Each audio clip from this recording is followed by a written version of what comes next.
You have mentioned United States, the denial of the United States. You have written extensively about September 11 and the aftermath. You have a book called The Second Plane, where you have all these, your articles, your essays on the theme. So I guess now that we just were through the 10th anniversary of September 11, would you say that part of the the part of the problem of the United States today has to do with the way they dealt with September 11? Yes, I do. I don't think anyone doubts that. I mean, if a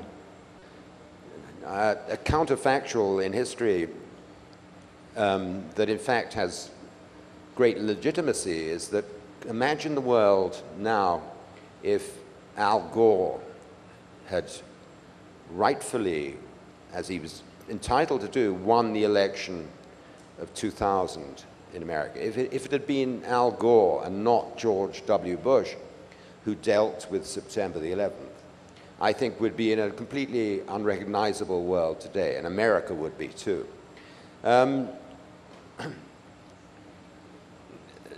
This is to make it all simple, but I think simplicity is not to be scorned for its own sake. But when September the 11th happened, I don't think any American president could have failed to declare some sort of war on Afghanistan, which is where the attack came from, where it was organized, and so on.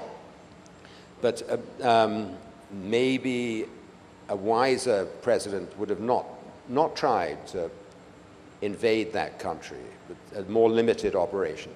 History teaches us that you can't invade Afghanistan. No one's ever done it. The British Empire was humiliated and its armies destroyed when it tried to take Afghanistan. Then what happened was that you had the war, full-scale war in Afghanistan against the Taliban, the ruling force there, and then another war against Iraq.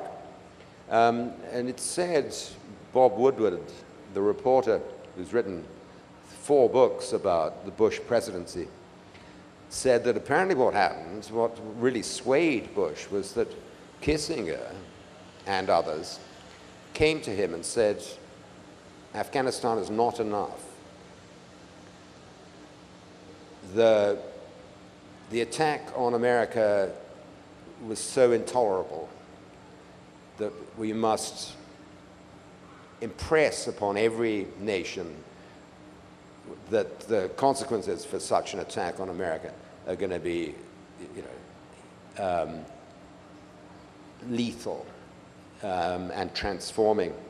And then, so the Second War was launched. And all this was done while cutting taxes for the rich. And I don't think you need look very much further for the causes of the economic collapse. No country in history has ever waged wars without raising taxes. It's just the simplest of equations. And he did neither. He spent more money, George W. Bush, than all the other presidents of America put together, without asking anyone to contribute. So not only did he squander worldwide sympathy for America, and there were many, many spontaneous demonstrations in sympathy for America in Muslim countries after that attack. That was completely squandered. America's prestige squandered, and its blood and treasure squandered. And I don't think it's very complicated. We still have 15 minutes, so we're going to open it for questions. Anybody wants to?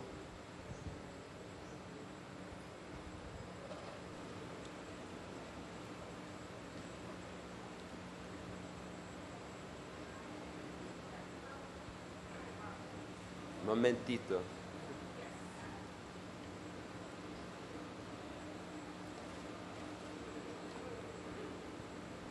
Hi, Martin. I'm older than you. And I will say that when I turned 50, I was very depressed. When I turned 60, I said, hell, I can do whatever I want, husband, children, the hell with it. But anyway, what I was going to say is, we're suffering the consequences of the sexual revolution. What do you think will happen with the revolution of the chastity belt, for example, that is happening in the United States?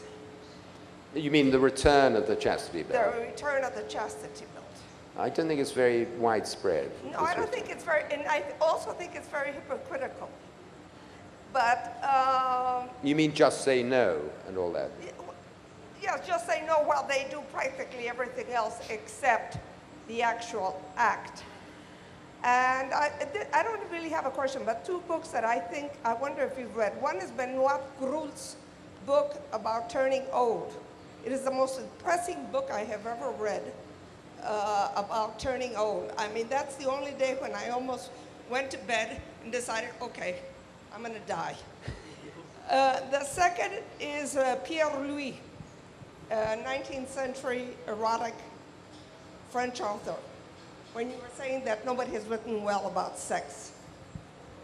Okay, well, I'll consult those two books. Yeah, Benoit Groult is very depressing. I don't know if she's been translated, but Pierre Louis is one of the most beautiful erotic writers that I think I have ever read.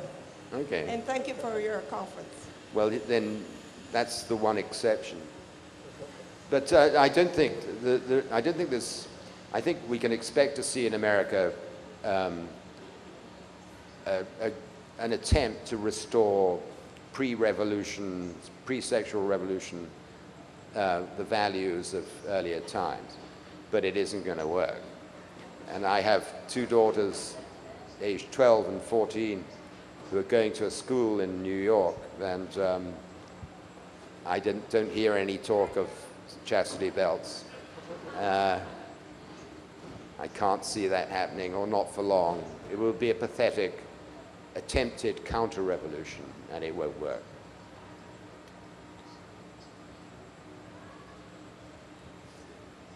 And I don't think old age is depressing yet.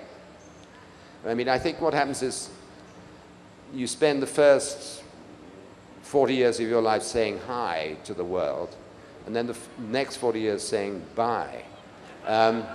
But saying goodbye is very poignant too, and has its resonance as well.